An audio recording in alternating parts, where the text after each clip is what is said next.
बड़ी खबर आ रही है और बड़ी खबर यह है कि नोएडा एक्सटेंशन में किसानों को जमीन नहीं मिलेगी, ये सुप्रीम कोर्ट ने कहा है। जी हां, इस वक्त की बड़ी खबर ये आ रही है कि नोएडा एक्सटेंशन में किसानों को नहीं मिलेगी जमीन।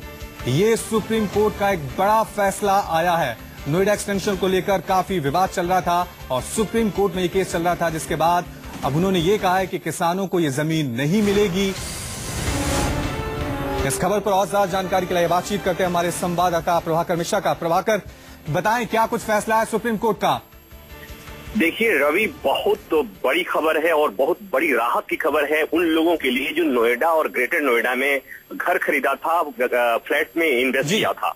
चूंकि जितने करीब 200 से ज्यादा प्रोजेक्ट्स थे, वो सुप्रीम कोर्ट के इस आदेश का असर पड़ने वाला था वहां पर। आज सुप्रीम कोर्ट ने उन तमाम किसानों की याचिका को खारिज कर दिया है। चलिए, इस खबर पर और ज्यादा जानकारी के लिए एक बार फिर रुक करते हैं हमारे संवाददाता प्रभाकर मिश्रा का। प्रभाकर, ये बताएं कि काफी राहत की बात है उन घर खरीदारों के लिए और तमाम बिल्डर्स के लिए जिनके प्रोजेक्ट हैं नोएडा एक्सटेंशन में। निश्चित तौर पर अभी करीब 1.5 लाख फ्लैट थे जो इस फैसले से उस पर प्रभाव पड़ने वाला था। 1.5 लाख के करीब फ्लैट बायर्स थे।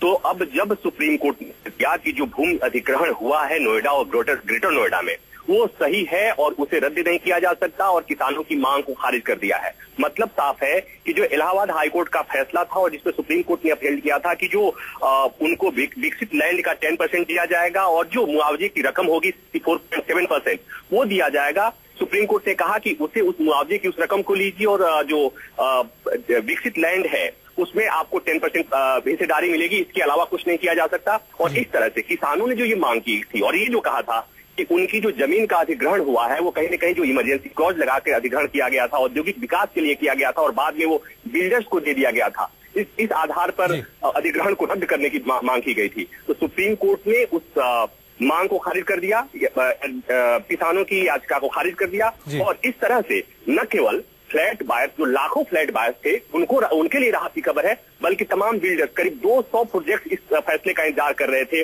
कुछ में काम रुका पड़ा था, कुछ इंतजार कर रहे थे कि सुप्रीम कोर्ट का फैसला आए।